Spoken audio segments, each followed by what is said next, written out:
Hi everyone, my name is Emma Chen, and I want to share with you one of the most challenging and transformative journeys of my life. At 23 years old, living in New York City, I thought I had everything figured out.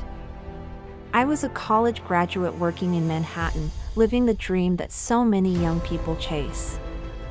But beneath the surface, I was drowning, and I didn't understand why. This is the story of how I discovered I was autistic, not as a child with obvious behavioral challenges, but as an adult woman who had spent her entire life masking her neurological differences so effectively that everyone, including myself, missed the signs. If you've ever felt like you were constantly performing a version of yourself that doesn't quite fit. If you've wondered why social situations feel like decoding an impossible puzzle, or if you're curious about what autism really looks like in women and girls, this story is for you. Before we dive in, if this content resonates with you, please give this video a thumbs up, share it with someone who might need to hear it, and don't forget to subscribe to our channel for more stories about neurodivergent experiences. Your engagement helps these important stories reach the people who need them most. Now, let me take you back to where it all began, that moment when my carefully constructed world started to crumble, and I began the journey toward understanding who I really was. I pressed my fingertips against my temples as the fluorescent lights buzzed overhead like angry wasps, drilling directly into my skull. The corporate office in Midtown Manhattan felt like a sensory assault course designed specifically to torture me, though at the time I didn't understand why I was so much more sensitive than everyone else seemed to be. "Emma, we need you in the conference room in 5, Janet called from across the open office space, and I felt my stomach clench with that familiar dread. Another meeting. Another hour of forcing myself to make eye contact, to nod at appropriate intervals, to laugh when others laughed even when I had no idea what was funny. At 23, I had always been the quirky but brilliant one. Growing up in our rent-stabilized apartment on the Upper West Side, I was the daughter who excelled in school, who could hyper-focus on subjects that interested me for hours, who seemed just a little different but in ways that everyone explained away. "She's just shy," my mother would tell concerned relatives. "She's an introvert. She's academically gifted. She marches to the beat of her own drum." But sitting in that sterile conference room, watching my colleagues effortlessly navigate small talk and office politics while I struggled to follow unspoken social rules, I felt something fundamental cracking inside me. The coping strategies that had carried me through childhood and adolescence were no longer enough. "So, Emma, what's your take on the demographic analysis?" Janet's voice cut through my spiraling thoughts. 6 pairs of eyes turned toward me expectantly, and the silence stretched uncomfortably as my mind went completely blank.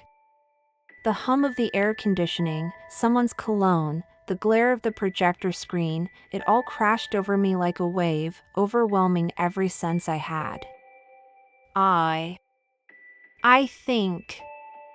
I began, my voice barely above a whisper. The words seemed to evaporate before they could form complete thoughts. I could feel my face burning with embarrassment as I watched my colleagues exchange glances, some sympathetic, others impatient.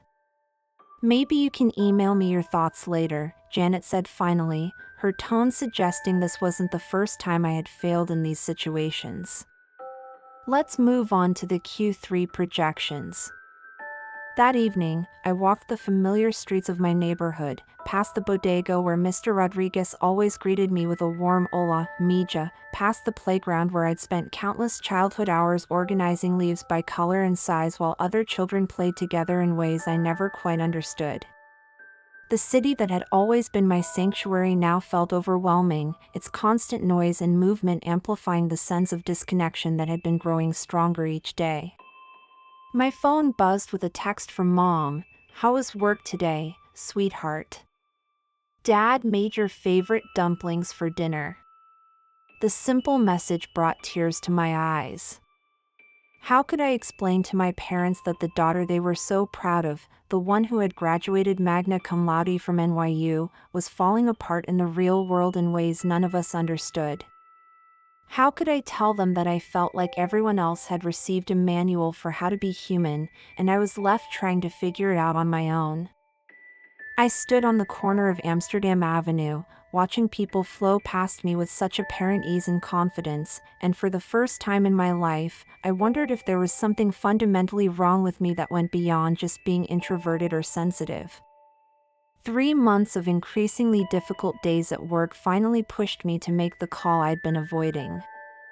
Dr. Sarah Goldberg's office on the Upper East Side was everything I expected from a Manhattan psychiatrist: leather chairs, diplomas on wood-paneled walls, and the kind of quiet that cost $300 per hour. "So tell me what brings you here today," Dr. Goldberg said, settling back in her chair with a notepad balanced on her knee. I fidgeted with the zipper on my jacket, a self-soothing behavior I'd developed without even realizing it. "I've been having panic attacks at work. And I can't. I can't seem to connect with my colleagues. I feel like everyone got a manual for how to be human, and I never received my copy." The words tumbled out faster than I intended, carrying years of confusion and frustration. "How long have you been feeling this way?" "Always, I think. But it's gotten worse since I started working. In school, there were clear rules, clear expectations. I knew how to succeed there. But in the workplace, everything is ambiguous. People say one thing but mean another. They make plans in casual conversations that I don't pick up on. I miss social cues that seem obvious to everyone else." Over several sessions, I found myself excavating memories I'd buried or reframed over the years. I told Dr. Goldberg about my childhood rituals, how I had to arrange my stuffed animals in a specific order before bed, how I melted down when Mom changed the brand of cereal without warning, how I spent recess categorizing rocks I found on the playground instead of playing with other children. "Your parents never had concerns about autism or developmental differences?" Dr. Goldberg asked during our fourth session. I shook my head vigorously. "Never. I was reading at a college level by age 8. I never had academic problems. My teachers always said I was a model student, quiet, focused, never disruptive. If anything, they praised me for being so independent and self-directed." "But what about social interactions?" "I had friends," I said defensively, then paused. The word felt strange in my mouth, like it didn't quite fit. "Well, I had acquaintances. People were friendly to me. I was in the Honor Society and the Science Club. I thought that was enough." I was quiet for a moment, then continued more softly. "I never understood why making friends seemed so effortless for other people. I felt like I was always performing, trying to figure out the right responses. But I assumed everyone felt that way." Dr. Goldberg made a note, and I watched her pen move across the paper, wondering what she was writing about me. "Emma, I think it might be helpful to have you evaluated for autism spectrum disorder. What you're describing, particularly the masking behaviors, the sensory sensitivities, and the challenges with workplace social dynamics, fits a pattern I see often in women who receive late diagnoses." The word autism hit me like a physical blow. My breath caught in my throat, and for a moment, the room felt like it was spinning. "But I'm not. I mean, I don't rock back and forth or avoid eye contact or have meltdowns in public." Even as I said it, I realized I was thinking of a very specific, stereotypical image of autism that I'd absorbed from media and popular culture. Autism, particularly in women, often presents very differently than the stereotypical image most people have, Dr. Goldberg explained gently. Many women become incredibly skilled at masking their autistic traits, especially when they're intellectually gifted. They learn to imitate social behaviors, to suppress stimming, to force eye contact even when it's uncomfortable. But that level of masking requires enormous energy and often becomes unsustainable as adult demands increase. I left that session feeling like the ground had shifted beneath my feet. Autism? The word kept echoing in my mind as I walked through Central Park, past the reservoir where I used to count laps as a child, finding comfort in the predictability of numbers and routine. Could it really be possible that all my struggles, all the ways I felt different from everyone else, had a name? The conversation with my parents took place in our familiar kitchen, the same space where I'd done homework at the scratched wooden table for over a decade. The smell of Mom's jasmine tea and the sound of traffic from Amsterdam Avenue created a backdrop of normalcy that felt surreal given what I was about to share. "Mom, Dad, I need to tell you something," I began, my hands wrapped around my own cup of tea for comfort. My voice felt small and uncertain. "Dr. Goldberg thinks I might be autistic." The silence that followed was profound and painful. I watched my parents' faces carefully, searching for their reactions and feeling my heart pound in my chest. Dad, with his soft-spoken accountant precision, looked genuinely confused. Mom, who had always been my biggest advocate, appeared stunned. "Autistic?" Mom repeated slowly, as if testing the word. "But Emma, you were always such a normal child. You talked on time, you were academically gifted, you never had behavioral problems." "I know it's confusing," I said, pulling out the printed articles Dr. Goldberg had given me about autism in women and girls. My hands were shaking slightly as I spread them across the table. But apparently, autism can look very different in girls. We often learn to mask our symptoms, to imitate what we think is normal behavior. Dad frowned, his engineering mind trying to process this new information. "But all your teachers said you were an excellent student. Dr. Patterson, your pediatrician, never mentioned anything concerning. We took you to every checkup, every developmental milestone appointment. How could we have missed something this significant?" The pain in his voice made my chest tighten. "I know, Dad. I know you were great parents. This isn't anyone's fault. It's just, the way autism presents in girls is often missed, especially in kids who are academically successful." Mom stood up abruptly and began pacing the small kitchen, a habit she had since I was little whenever she was processing something difficult. "I keep thinking back to when you were little. Yes, you had some quirks, the way you organized your toys, how you hated certain textures, your intense interests in things like the subway system or astronomy. But we thought those were just personality traits. Signs that you were creative and intelligent."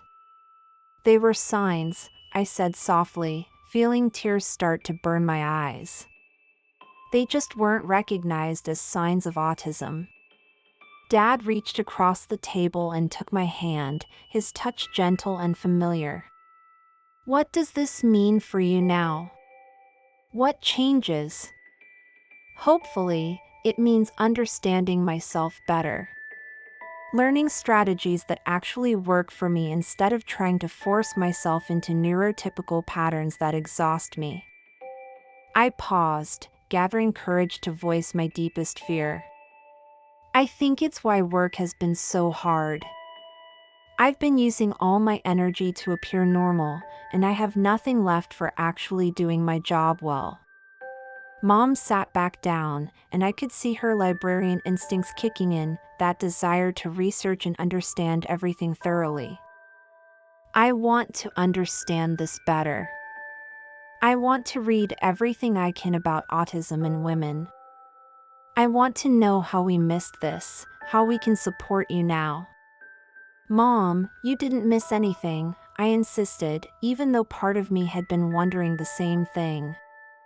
The research on autism in girls is relatively recent. Most of the diagnostic criteria were developed based on studies of boys. Even now, women are often diagnosed in their 20s, 30s, or later. That night, I lay in my childhood bedroom, staring at the glow-in-the-dark stars I'd arranged in scientifically accurate constellation patterns when I was 12. I thought about Dr. Goldberg's explanation of masking, how autistic individuals, particularly women, often develop elaborate coping mechanisms to appear neurotypical. As I lay there, I realized I'd been masking my entire life without knowing it. In elementary school, I'd learned to force eye contact even though it felt like staring into the sun. I'd memorized social scripts for common interactions, practicing appropriate responses to "How was your weekend?" until they sounded natural. I'd taught myself to laugh at jokes I didn't understand and to show enthusiasm for activities that held no interest for me. The exhaustion I'd attributed to being introverted or having anxiety was actually the result of constant performance, of suppressing my natural behaviors and forcing myself into patterns that felt fundamentally wrong. I cried that night, partly from relief at finally having an explanation, and partly from grief for all the years I'd spent thinking I was broken instead of different. 3 weeks later, I found myself in Dr. Martinez's evaluation center in Chelsea, occupying the third floor of a converted brownstone. The rooms were designed to feel more like a comfortable living space than a medical facility, and I appreciated the softer lighting and absence of fluorescent bulbs as I settled into a chair across from the developmental psychologist who would conduct my autism assessment. I want you to know that seeking evaluation as an adult takes courage, Dr. Martinez began, her voice warm but professional. Many of my adult patients, particularly women, struggle with imposter syndrome throughout this process. I nodded, already feeling that familiar weight of self-doubt pressing down on me. I keep thinking I'm making this up, that I'm just socially awkward and looking for an excuse. The words came out in a rush, carrying all my anxiety and uncertainty. That's a very common feeling. Autism in women and girls has been significantly underdiagnosed and misunderstood. Let's start with your childhood. Can you tell me about your early years, your interests, your social experiences? Over the next 3 hours, I found myself excavating memories I'd buried or reframed over the years. I talked about my intense fascination with the New York City subway system, how I'd memorized every stop, every transfer, every piece of trivia about train lines. I remember I could tell you exactly how long it took to get from any station to any other station, and I found this information endlessly fascinating, I told Dr. Martinez. Other kids thought it was weird, but I couldn't understand why they weren't as excited about it as I was. I described the meltdowns I'd had when my routine was disrupted, events my parents had attributed to being highly sensitive or having big emotions. I remember in 3rd grade, they changed the lunch schedule without warning, I recalled, the memory still vivid and painful. I had a complete breakdown, crying, unable to speak, feeling like the world was ending. My teacher sent me to the nurse, and my parents picked me up early. Everyone assumed I was just overwhelmed by the change, but looking back, it was clearly a response to having my routine disrupted. What about sensory experiences? Dr. Martinez asked, making notes throughout our conversation. Did you have strong reactions to certain textures, sounds, or environments? Oh, definitely. I couldn't wear wool or tags in clothing, they felt like sandpaper against my skin. I hated crowded places like Times Square or even busy restaurants. The noise and chaos felt physically painful. I paused, remembering how hard I'd worked to hide these reactions. But I learned to endure it, to not complain, because I didn't want to be seen as difficult or high maintenance. And special interests? For the first time during the evaluation, I smiled genuinely. So many. The subway system, obviously. Then it was astronomy. I could tell you everything about planetary orbits and star classifications. In high school, it was linguistics. I taught myself basic conversation in 6 languages just because I was fascinated by how they worked. The memory of those deep, consuming interests brought a warmth to my chest that I'd almost forgotten existed. How did these interests affect your social relationships? The smile faded as quickly as it had come. They didn't help, that's for sure. Other kids thought I was weird for knowing so much about random stuff. I learned to hide my interests, to not talk about things I was passionate about unless someone specifically asked. Even then, I could see their eyes glaze over when I got too detailed or enthusiastic. Dr. Martinez administered several standardized assessments over multiple sessions, tests with names like ADOS-2, various cognitive and behavioral evaluations, questionnaires about sensory processing and executive functioning. She also interviewed my parents, asking detailed questions about my early development that made them revisit memories they'd filed away years ago. 3 weeks later, I returned to Dr. Martinez's office for the results.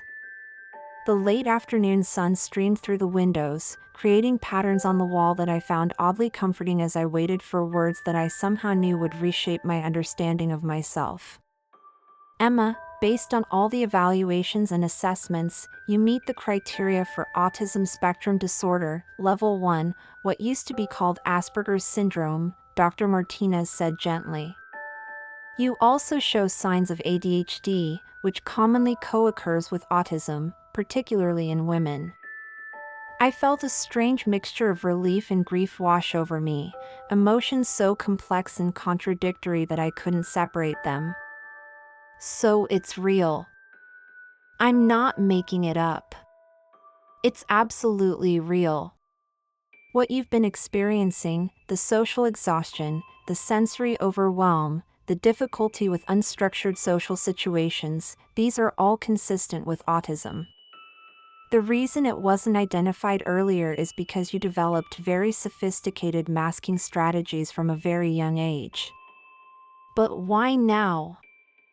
I asked, the question that had been haunting me for weeks. Why is it becoming a problem now when I functioned fine before? Dr. Martinez leaned forward, her expression compassionate but matter-of-fact. That's an excellent question, and one that many of my late-diagnosed patients ask.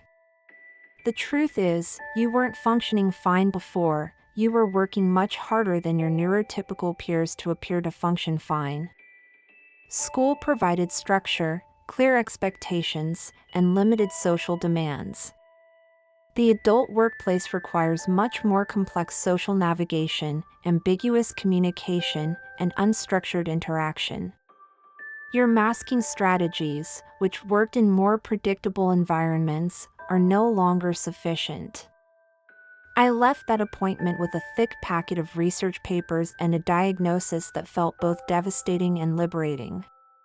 In the span of a few hours, my entire understanding of myself had been rewritten, and I wasn't sure whether to celebrate or mourn. Dr. Jennifer Walsh, a researcher at Mount Sinai's Autism Clinic, agreed to meet with me as part of a study on late-diagnosed women. Her office overlooked Central Park, and I found myself cataloging the autumn colors automatically: burnt amber, rust red, golden yellow, deep burgundy, while she explained the neuroscience behind my diagnosis. One of the most important things to understand, Dr. Walsh explained, is that autism isn't a disease that develops or worsens over time. It's a neurological difference that's been present since birth. What changes is the demands placed on autistic individuals and their ability to mask or compensate for those differences. I shifted in my chair, trying to process this information. So my brain was always autistic? Even when I seemed normal as a child? Exactly. Think of it like being left-handed in a right-handed world. A left-handed child might learn to write with their right hand to fit in, but that doesn't mean they're not naturally left-handed. It just means they're expending extra energy to appear right-handed. Eventually, that compensation becomes exhausting or insufficient for more complex tasks. The analogy resonated deeply with me. I thought about all the years I'd spent forcing myself to maintain eye contact until my eyes hurt, learning to laugh at jokes I didn't understand, suppressing the hand flapping that felt so natural and soothing. So all those things I did to fit in. I was essentially trying to be right-handed when I was naturally left-handed. That's a very appointment way to put it, Dr. Walsh said, pulling up brain imaging studies on her computer. We now know that autistic brains show differences in connectivity, sensory processing, and social cognition from very early in development. But these differences can be masked by intelligence, learned behaviors, and social adaptation, particularly in girls. Why is it so different for girls? Several reasons. First, autism research was historically based on male presentations, so the diagnostic criteria missed many female traits. Second, girls are socialized from a very young age to be more socially compliant, to observe and imitate others, to suppress behaviors that are seen as disruptive. An autistic girl who learns to sit quietly and mask her stimming will be seen as well-behaved, while an autistic boy who doesn't mask those behaviors is more likely to be identified as needing support. I thought about my childhood, remembering how I'd learned to stop flapping my hands in public after Mom gently suggested it looked unusual. I'd taught myself to make eye contact by focusing on people's eyebrows or noses. I'd developed elaborate scripts for social interactions, memorizing appropriate responses like lines in a play. So I was essentially performing neurotypicality from a very young age? Yes, and that performance came at a significant cost in terms of energy and mental health, even if that cost wasn't immediately apparent. Dr. Walsh showed me statistics about late diagnosis that made my chest tighten with recognition. Women were often diagnosed years or even decades after men. Many received their first autism diagnosis in their 20s, 30s, or 40s. The tragedy isn't that people are being diagnosed too readily now, she explained. The tragedy is how many people struggled for years without understanding why the world felt so difficult for them. I left that appointment feeling validated in a way I'd never experienced before. The science was clear, my brain had always been autistic, but the world had interpreted my adaptive behaviors as normal development rather than signs of underlying neurological differences. I wasn't broken or deficient, I was different, and I'd been working incredibly hard to hide that difference my entire life. The morning I decided to tell Janet about my diagnosis, Manhattan was experiencing one of those perfect October days that made living in New York feel like a privilege despite the exorbitant cost. But inside the gleaming corporate tower, I felt my familiar anxiety spike as I knocked on Janet's office door, my heart pounding so loudly I was sure she could hear it. "Come in," Janet called, looking up from her laptop with that distracted expression I'd come to recognize as her default mode. "What can I do for you, Emma?" I had rehearsed this conversation in my mind dozens of times, but now that I was sitting across from Janet, the words felt clumsy and insufficient. "I wanted to talk to you about some challenges I've been having at work. I recently received a diagnosis that explains some of the difficulties I've been experiencing." My voice sounded strange to my own ears, too formal and stilted. Janet's attention sharpened. "Is everything okay?" Are you dealing with a health issue? I've been diagnosed with autism spectrum disorder, I said, the words still feeling foreign in my mouth after weeks of practice. It explains why I struggle with some of the social and communication aspects of the job, particularly in meetings and unstructured situations. The silence that followed felt interminable. I watched Janet's face cycle through several emotions: surprise, confusion, and something that might have been skepticism. I could practically see her trying to reconcile her image of me with her preconceptions about autism. Autism? Janet repeated, and I caught the slight emphasis that suggested disbelief. But Emma, you're obviously intelligent, you communicate well in writing, you're not. I mean, you don't seem autistic.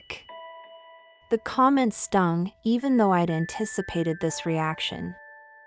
Autism presents very differently in women and in people with higher intellectual abilities, I explained, drawing on the research I'd been devouring for weeks.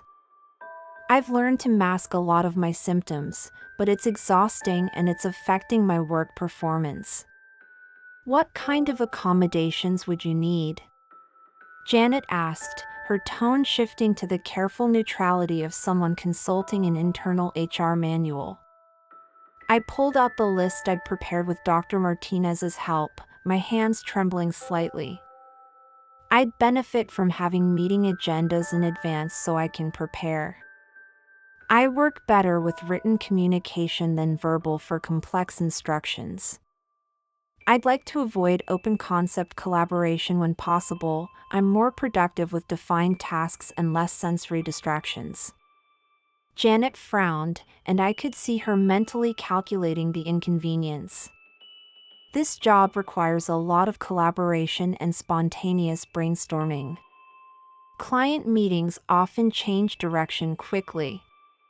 I'm not sure how we can accommodate needs that seem to go against the fundamental requirements of the position. I felt my chest tighten, that familiar sensation of not being able to breathe properly. I'm not asking to change my job responsibilities. I'm asking for small modifications that would help me perform those responsibilities more effectively. Let me talk to HR, Janet said, which I recognized as corporate speak for this conversation is over. We'll see what we can do. Over the following weeks, I noticed subtle changes in how my colleagues treated me. Some were genuinely supportive. Marcus, my desk neighbor, made an effort to give me a heads up before impromptu team discussions. But others seemed uncomfortable around me, as if autism might be contagious, or as if I'd revealed myself to be fundamentally different from who they thought I was. The accommodations, when they finally came through, were minimal and often ignored. Meetings still happened without advance notice. Instructions were still given verbally in passing.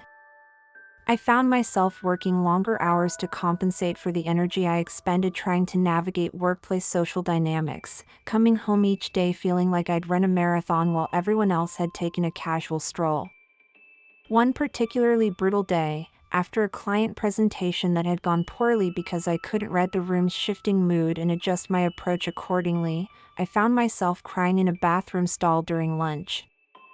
The fluorescent lights buzzed overhead, the smell of industrial soap made me nauseous, and the sound of my colleagues' laughter echoing from the break room felt like it was coming from another planet. After 6 months of struggling, I made the difficult decision to resign. I know it seems scary to leave without another job lined up, I told my parents over breakfast on a gray December morning, watching their faces carefully for signs of disappointment or worry. But I was starting to have daily panic attacks, and I couldn't sleep at night from the stress. My mental health was deteriorating. My breakthrough came through an unexpected connection. Sarah, my college friend, mentioned that her tech company was looking for a technical writer with strong research skills. The position involved creating documentation for complex software systems, work that required intense focus, attention to detail, and the ability to translate technical concepts into clear language. The team is pretty neurodivergent friendly, Sarah explained over coffee in our favorite cafe in the village. Half the developers are probably autistic, though not all of them have official diagnoses. The work environment is quiet, most communication happens through Slack or email, and there's minimal pressure to socialize or attend meetings that don't have clear purposes. The interview process at Nexus Technologies was unlike anything I'd experienced. Instead of subjecting me to lengthy behavioral interviews or group activities, they gave me a sample technical document and asked me to rewrite it for clarity and accessibility. The task was challenging but played directly to my strengths, my ability to identify patterns, organize complex information, and communicate precisely. Your writing sample was exceptional, said Tom Chin, no relation, the engineering manager who interviewed me. You managed to make a dense technical topic accessible without losing accuracy or important details. That's exactly the skill we need. When I disclosed my autism diagnosis during the final interview, Tom's reaction was refreshingly matter-of-fact. Several of our team members are autistic or ADHD. We found that neurodivergent employees often excel in roles that require sustained focus and attention to detail. What accommodations would help you do your best work? I started at Nexus Technologies in February, and the difference was immediately apparent. My desk was in a quiet corner with adjustable lighting. Most of my work was independent, with clear deadlines and specifications. Team communication happened primarily through written channels, and meetings were structured with agendas and specific purposes. For the first time in my professional life, I felt like I could be successful without exhausting myself through constant masking. I actually look forward to going to work, I told my parents one evening, still amazed by this revelation. I get to spend my day doing something I'm genuinely good at, in an environment that doesn't constantly overwhelm my senses. Dr. Lisa Reeves, the occupational therapist who specialized in working with autistic adults, had an office that immediately felt different from other medical spaces I'd visited. The lighting was soft and adjustable, there were fidget toys and textured objects scattered on shelves, and the chairs were designed for comfort rather than clinical efficiency. For the first time in months, I felt like I could actually relax in a healthcare setting. One of the most important things we need to work on, Dr. Reeves explained during my first appointment, is helping you distinguish between your authentic self and your masking behaviors.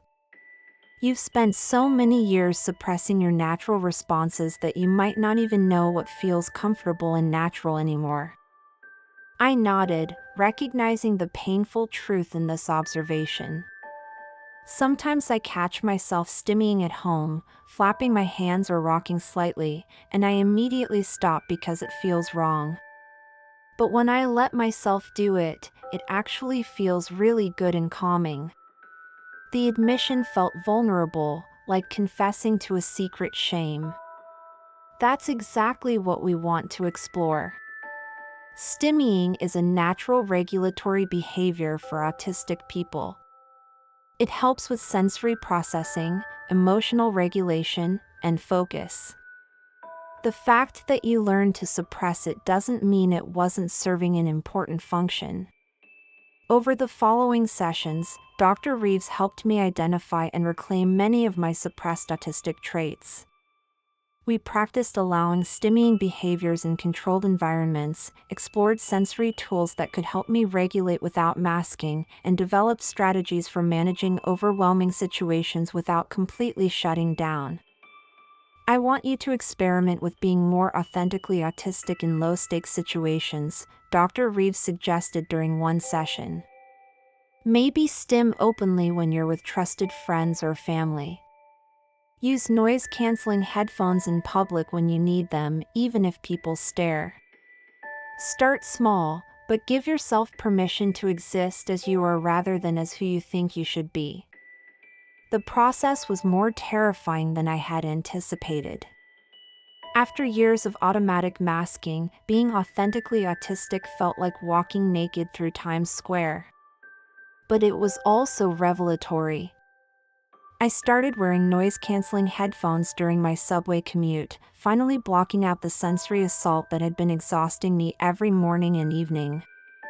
The first time I put them on in public, I felt exposed and self-conscious, imagining everyone staring at me. But gradually, I realized that most people didn't notice or care, and the relief from the constant auditory bombardment was incredible. I began using a fidget cube during video calls at work, which actually helped me concentrate better on the conversation instead of being distracted by the need to suppress my natural movement. I started declining social invitations that felt overwhelming rather than forcing myself to attend and then needing days to recover afterward. Most importantly, I began to recognize and honor my own needs instead of constantly trying to anticipate and meet other people's expectations. I also began exploring my restricted interests without shame, something that felt like rediscovering parts of myself I'd buried years ago. I joined online communities about linguistics and urban transportation systems. I started a blog about New York City subway history that gained a small but dedicated following. For the first time in years, I allowed myself to experience the deep joy and engagement that came from pursuing subjects I was genuinely passionate about. I remember being 8 years old and spending hours reading about train schedules and memorizing subway maps. I told my parents one evening, the memory bringing both joy and sadness. I felt so alive and excited when I was learning about those systems. Then somewhere along the way, I learned that my interests were weird or obsessive, so I tried to develop more normal hobbies. What happened to those interests? Dad asked, genuine curiosity in his voice. They never really went away. I still get excited when I see an old subway car or learn about changes to the transit system. I just trained myself not to show that excitement or talk about it with others. The realization that I'd been suppressing joy for years brought tears to my eyes. As my first year post-diagnosis progressed, my relationship with my parents deepened in unexpected ways. The autism diagnosis had given our family a framework for understanding patterns that had been confusing or concerning for years, but it also required everyone to recalibrate their expectations and communication styles.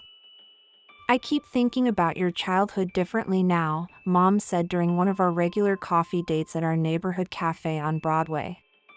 Like that time in 5th grade when you had such a hard time with the group science project. I nodded, the memory still vivid and painful. I knew exactly what I wanted to research and how to organize the information, but I couldn't figure out how to collaborate with the other kids. They kept changing plans and assigning tasks verbally, and I felt completely lost. You came home crying every day for a week. We thought you were just stressed about your grades, but you were probably overwhelmed by the social demands of the group work. Exactly. And when you and Dad tried to help by role-playing the group interactions, it actually made things worse because real social situations don't follow scripts. The memory brought back that familiar feeling of frustration and confusion I'd carried through so much of my childhood. These conversations were part of a broader process of re-examining my childhood through the lens of autism. My parents had to grapple with grief and guilt, grief for the struggles I had endured without appropriate support, and guilt for not recognizing my needs despite being loving, attentive parents. I keep wondering if we failed you somehow, Dad said during a family dinner at home, his voice heavy with regret. We took you to every pediatric appointment, asked teachers about your development, and tried to be responsive to your needs. But we completely missed that you were autistic. I reached across the table to squeeze his hand, feeling the familiar texture of his calloused fingers from years of working with numbers and calculations. "Dad, you didn't fail me." The research on autism in girls barely existed when I was a child. Even many professionals wouldn't have recognized my presentation as autism. But the diagnosis also opened new pathways for connection and understanding. My parents began reading extensively about autism, particularly presentations in women and girls. They learned about sensory processing differences, the exhaustion associated with masking, and the importance of accommodation rather than cure. I'm learning that some of the things we praised you for as a child, being so well-behaved, never causing problems, always following rules, might have actually been signs that you were working too hard to fit in, Mom observed during one of our conversations. I smiled sadly at the recognition. I was terrified of being seen as difficult or needy. I learned very early that I got positive attention when I was compliant and invisible, so I suppressed any behaviors that seemed to bother adults. My parents also began making adjustments to family interactions to better accommodate my autism. They started providing advance notice of plan changes, choosing restaurants with quiet sections for family dinners, and respecting my need for processing time before making decisions. "It's interesting how small changes can make such a big difference," Dad noted one evening. "When we tell you ahead of time that we want to discuss something important instead of just springing it on you, you're much more able to engage in the conversation." These changes felt revolutionary to me. For the first time in my life, I could participate in family events without exhausting myself through constant masking and adaptation. I could be present and engaged because my neurological needs were being acknowledged and accommodated. "Understanding your autism has helped me become a better mother to you," Mom told me one afternoon as we walked through Central Park. "I wish I'd known how to do that when you were younger, but I'm grateful we know now." My extended family had more mixed reactions to my diagnosis. During Sunday dinner at Aunt Helen's apartment in Queens, the conversation inevitably turned to my autism. "I still don't understand," Aunt Helen said, passing around plates of homemade dumplings. "Emma was always such a bright, well-behaved child. How can doctors suddenly say she has autism?" My cousin Jenny, a nurse practitioner, looked up from her phone where she'd been discreetly Googling. "Actually, Aunt Lynn, autism in girls is often missed because they present differently than boys. They're better at masking symptoms and often don't display the stereotypical behaviors. But she went to regular schools, had friends, got good grades," Helen persisted. "Autistic children need special education, right? They can't function in normal environments." I felt my parents' eyes on me, waiting to see how I'd respond, and I took a deep breath. "Aunt Helen, I did function in those environments, but it came at a cost I didn't understand at the time. I spent so much energy trying to appear normal that I was constantly exhausted. I had friends, but those friendships were mostly based on me imitating what I thought friendship should look like rather than genuine connection." My cousin David, Jenny's teenage son, looked up from his own phone. "That actually makes a lot of sense. I have a friend at school who just got diagnosed with autism senior year. He's super smart and seemed totally normal, but he's been having panic attacks and depression. Turns out he was masking really hard and it just became too much." I smiled at David, grateful for his easy acceptance. But I noticed Uncle Frank shifting uncomfortably in his chair. "I just worry about labels," Frank said finally. "Everyone has struggles and quirks. Do we need to medicalize every personality difference? When I was growing up, we just called shy kids shy and moved on." The comment hit me like a physical blow, even though I'd heard variations of it many times since my diagnosis.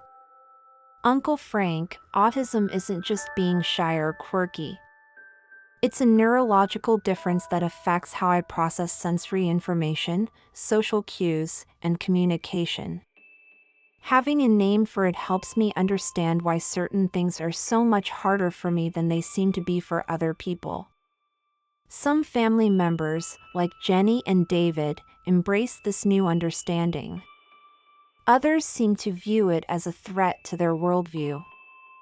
I was learning that coming out as autistic meant risking relationships and facing judgment from people I cared about, while also opening possibilities for deeper, more authentic connections with those who could accept and support the real me.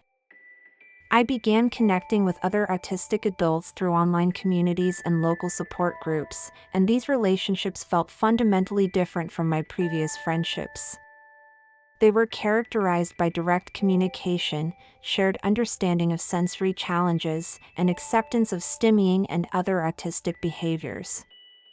For the first time in my life, I feel like I can just exist without having to translate myself, I told my friend Ashley, whom I'd met at an autistic women's meetup in Brooklyn. We were sitting in a quiet cafe she'd recommended, both of us wearing noise-canceling headphones and fidgeting openly with our respective stim toys. I don't have to explain why I need to leave the restaurant because the music is too loud, or why I'm excited about subway route changes, or why I prefer text messages to phone calls, I continued, feeling the relief of being truly understood. I started attending monthly support group meetings held in a community center in Chelsea. The facilitator, Dr. Rachel Kim, was herself an autistic psychologist who had been diagnosed in her 30s. Late diagnosis in women is increasingly common as we develop better understanding of how autism presents differently across gender lines, she explained during my first meeting.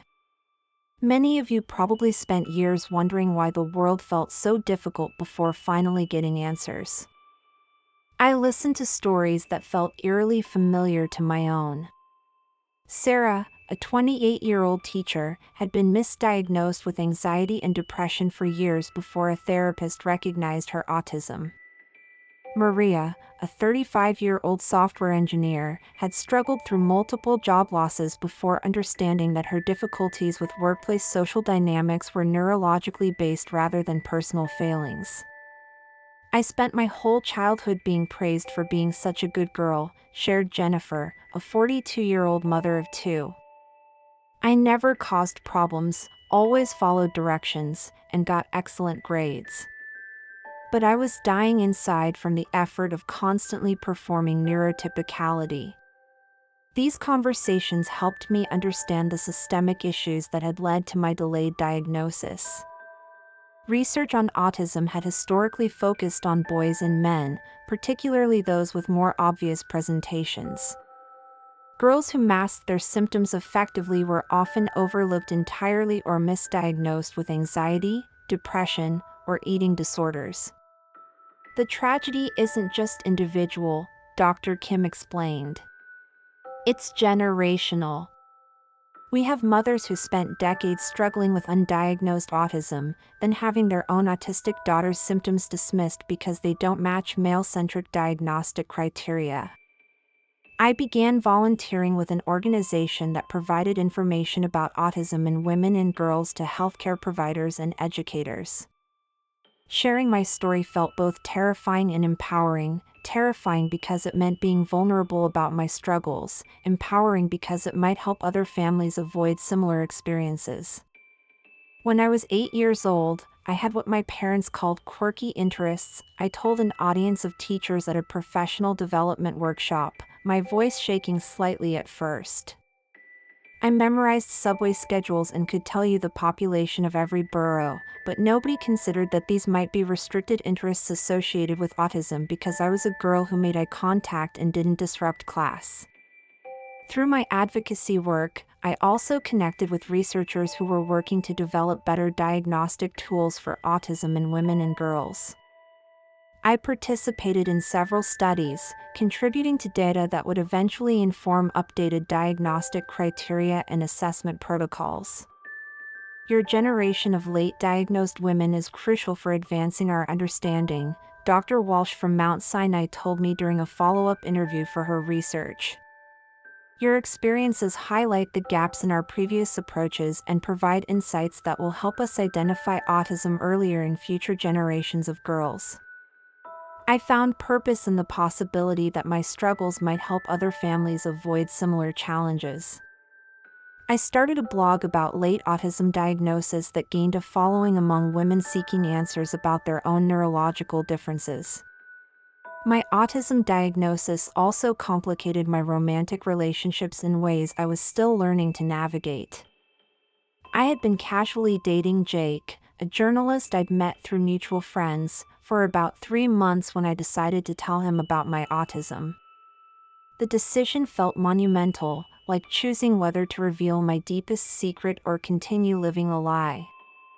We were walking through Prospect Park on a mild spring afternoon, the cherry blossoms creating a pink canopy overhead, when I finally gathered the courage to bring up the subject. "There's something I need to tell you about myself," I began, my stomach churning with familiar anxiety. I was recently diagnosed with autism spectrum disorder. Jake stopped walking, turning to look at me with surprise written across his face. "Really? I mean, you seem so normal." The word stung, even though I knew Jake didn't mean it maliciously. I winced at the comment but pressed on. Autism in women often presents differently than the stereotypical image most people have. I've learned to mask a lot of my traits, but it's been affecting my mental health and relationships. "What does that mean for us?" Jake asked, and I appreciated his directness even as I feared his answer. Over the following weeks, Jake made genuine efforts to understand my neurological differences. He researched autism in women, asked thoughtful questions about my experiences, and made small adjustments to accommodate my needs. When we went to movies, he chose theaters with reserved seating so I could know exactly what to expect. He started being more explicit in his communication, saying things like "I'd like to see you this weekend" instead of dropping hints and hoping I'd pick them up. But the relationship also revealed the depth of my masking behaviors and how they had affected my ability to form authentic connections. I realized I've been performing a version of myself that I thought Jake would find attractive, I told Dr. Goldberg during a session. I was suppressing my stimmying, pretending to enjoy loud restaurants, and never talking about my special interests. Essentially, I was dating him as a neurotypical person rather than as myself. How did it feel when you started being more authentically autistic in the relationship? Terrifying at first. I was convinced he would lose interest if he saw the real me. But actually, some things got better. I had more energy for the relationship when I wasn't spending so much effort masking. I could be more present and engaged when we were in environments that worked for my sensory needs. However, other aspects of the relationship became more challenging. Jake sometimes felt frustrated by my need for routine and predictability. He didn't understand why I couldn't just go with the flow when plans changed unexpectedly. I, in turn, felt exhausted by having to constantly explain and justify my neurological needs. When Jake shared these concerns with me directly, it led to a difficult but necessary conversation about compatibility and accommodation. We sat in his apartment on a rainy Thursday evening, the city lights blurred through Water Street windows, having the kind of conversation that changes everything. "I understand that my autism creates challenges in our relationship," I said, trying to keep my voice steady. "But I need you to understand that asking me to just be more flexible or not be so sensitive is like asking someone in a wheelchair to just try walking. These aren't character flaws I can overcome through effort. Jake ran his hands through his hair, clearly struggling with the conversation. I want to be supportive, Emma. I really do. But I also can't pretend that this doesn't change things between us. Some of the things that attracted me to you initially were actually masking behaviors, weren't they? I nodded, feeling a familiar pang of grief. Probably. The version of me you fell for was performing neurotypicality. The real me is autistic, with all that entails. We ultimately decided to end the romantic relationship, though we remained friends. The breakup was painful but also educational for me. It clarified the importance of being authentic from the beginning of relationships, even when that authenticity felt vulnerable and risky. I learned that I'd rather be alone as my authentic self than in a relationship where I have to mask who I am, I reflected to my parents afterward.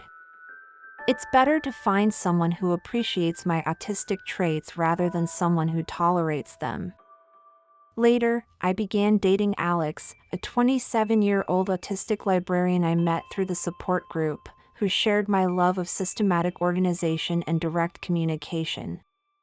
It's the first relationship I've had where I didn't feel like I was constantly translating myself, I explained to Dr. Goldberg. We both understand each other's need for routine, we're both direct in our communication, and we both have intense interests that we can share without judgment. Dating another autistic person felt like speaking my native language for the first time. When Alex needed to leave a party early because of sensory overload, I understood completely. When they got excited about library cataloging systems and wanted to share every detail, I found their enthusiasm endearing rather than overwhelming. When we both needed quiet time to recharge after social interactions, we could sit together in comfortable silence without either of us feeling rejected. The difference is that we both accommodate each other's autism naturally, I told my parents during a family dinner. We don't have to explain our needs or justify our neurological differences. We just get each other. We moved in together in a small apartment in Astoria, creating a living space that accommodated both of our sensory needs and organizational preferences. It's the first time I've lived with someone without feeling like I needed to mask my autism, I reflected. Alex understands why I need the lights dimmed in the evening, why certain textures in our bedding would be unbearable for me, why I need advance notice of social plans. And I understand their needs in the same way.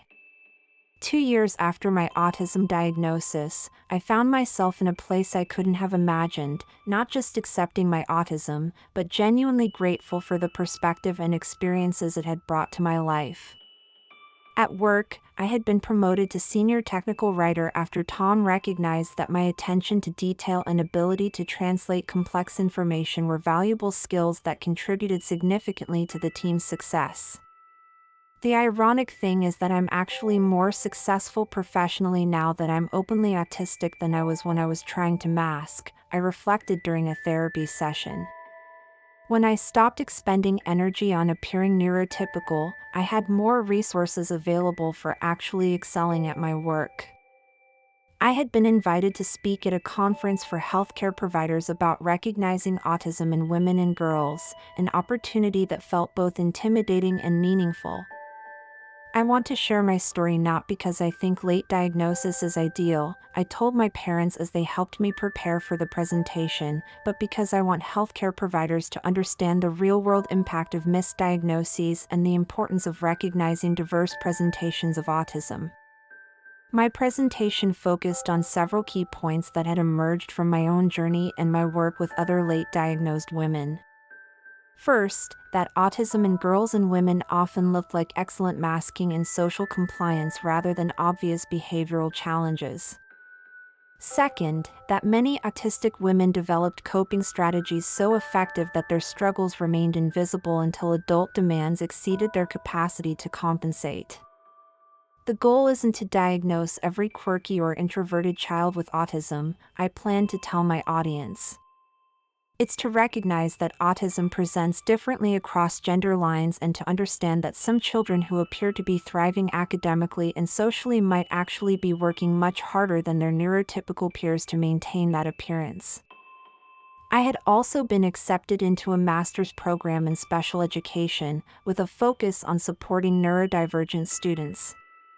My plan was to eventually work with school districts to improve identification and support for autistic girls and women. I want to be part of the solution, I explained to Dr. Goldberg. I can't change my own late diagnosis, but I can work to ensure that future generations of autistic girls are recognized and supported earlier. My blog about late autism diagnosis had grown into a resource that reached thousands of women seeking answers about their own neurological differences. I regularly received messages from readers who identified with my experiences and were beginning their own diagnostic journeys.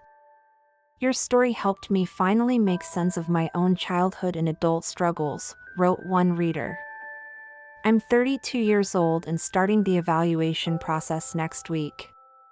For the first time in my life, I have hope that there might be explanations and solutions instead of just trying harder to be normal. These connections reinforced my sense that my difficult journey had meaning beyond my personal experience. The years of struggling without understanding, the exhaustion of constant masking, the relief and grief of late diagnosis, all of these experiences could contribute to broader awareness and advocacy for autistic women and girls. I also maintained my relationship with my family in ways that felt more honest and sustainable than ever before. My parents had become knowledgeable advocates for autism awareness, and their understanding of my needs had strengthened our relationship rather than creating distance. I used to worry that telling people about my autism would make them see me as less capable or more limited, I told my mother during one of our regular walks through Central Park. But actually, the people who matter have responded with more understanding and support. I think about all the years you suffered in silence, Mom replied, trying to meet expectations that weren't appropriate for your neurology. I'm so proud of who you've become and how you've used your experiences to help other families. Perhaps most importantly, I had developed a fundamentally different relationship with myself. The self-criticism and shame that had dominated my internal dialogue for decades had been gradually replaced by self-compassion and acceptance. I still have difficult moments, I acknowledged during a therapy session. Sensory overload doesn't magically disappear just because I understand it better. Social situations can still be exhausting and confusing. But now I know that these challenges are neurological, not personal failings. I had also learned to recognize and celebrate my autistic strengths. My ability to notice patterns and details that others missed, my capacity for deep focus on subjects that interested me, my preference for honest and direct communication, all of these traits had become sources of pride rather than shame. I'm not trying to cure my autism or become neurotypical, I said to Dr. Goldberg during one of our sessions. I'm trying to build a life that works with my neurological profile rather than against it. 2 years after my diagnosis, I sat in the same Chelsea coffee shop where I'd first called Dr. Goldberg's office to make an appointment. The space looked identical, exposed brick walls, mismatched furniture, the hiss of the espresso machine, but my relationship with the environment had changed entirely. I wore noise-canceling headphones while working on my laptop, openly stymied with a fidget cube when I needed to process information, and had arranged my work schedule to avoid the cafe's busiest hours. These accommodations, which would have felt shameful and conspicuous to my pre-diagnosis self, now felt natural and necessary. I'm writing the final chapter of my blog series about the first 2 years post-diagnosis, I told Dr. Goldberg during our weekly therapy session, which had evolved from crisis intervention to ongoing support for navigating life as an openly autistic adult. What insights are you sharing? I referred to my notes, a habit that had helped me organize my thoughts since childhood but which I now understood as an autistic coping strategy rather than a personal quirk. I think the most important thing I've learned is that autism wasn't something that developed or worsened over time. It was always there, shaping how I experienced the world, but I didn't have a framework for understanding those experiences until now. I paused, gathering my thoughts. I spent so many years thinking there was something fundamentally wrong with me, that I was too sensitive, too rigid, too intense. The diagnosis didn't change who I am, but it changed how I interpret my own experiences and needs. 3 years after my diagnosis, I wrote a blog post reflecting on my journey. 3 years ago, learning I was autistic felt like the end of the world. I grieved for the normal life I thought I was losing and feared that the diagnosis would limit my possibilities. What I discovered instead was that understanding my autism opened up possibilities I never knew existed. I stopped trying to force myself into neurotypical patterns and started building a life that worked with my actual neurological needs. I found work that leveraged my strengths instead of constantly challenging my weaknesses. I developed relationships based on authenticity rather than performance. I learned to advocate for myself instead of silently enduring environments that were genuinely harmful to my well-being. To the women and girls who might be reading this and wondering if they might be autistic, your experiences are valid, your struggles are real, and understanding your neurology can be the beginning of a more authentic and sustainable way of living. It's never too late to learn who you really are.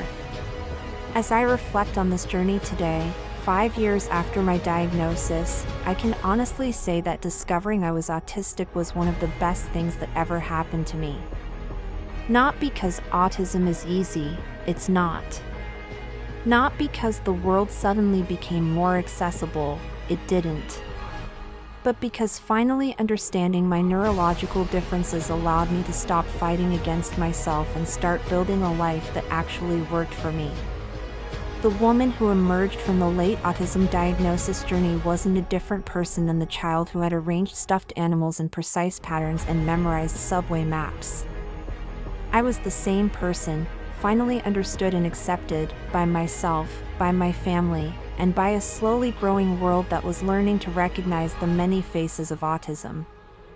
Walking to work through the familiar streets of Manhattan today, I no longer feel like I'm performing a role or trying to decode an impossible social puzzle. I still wear noise-canceling headphones on the subway, still need routine and predictability to function at my best, still get overwhelmed in crowded spaces. But now these needs feel like practical accommodations rather than personal failings. The fluorescent lights that had once felt like torture were replaced by warm, adjustable LEDs at my new job. The open office chaos that had overwhelmed me was replaced by a quiet corner where I could focus. The performance of neurotypicality that had exhausted me was replaced by the radical act of simply being myself. I am autistic. I have always been autistic. And for the first time in my life, that feels like something to celebrate rather than hide. My story is one of thousands playing out across the country as awareness of autism in women and girls gradually improves.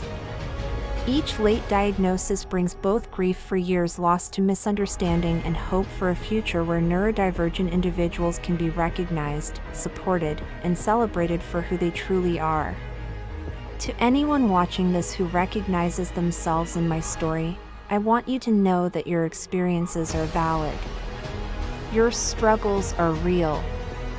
And understanding your neurology can be the beginning of a more authentic and sustainable way of living. It's never too late to learn who you really are. If this story resonated with you, please give this video a thumbs up and share it with someone who might need to hear it. Your support helps these important stories reach the people who need them most. And don't forget to subscribe to our channel and hit the notification bell for more content about neurodivergent experiences, late diagnosis stories, and autism advocacy. In the comments below, I'd love to hear from you. Have you had a similar experience with late diagnosis? Are you currently seeking answers about your own neurological differences? What part of this story spoke to you most? Your stories and experiences matter, and sharing them helps build a community of understanding and support. Remember, being different isn't being broken. Sometimes, the things that make us feel most isolated are actually the things that make us most uniquely valuable to the world. Thank you for watching, and I'll see you in the next video.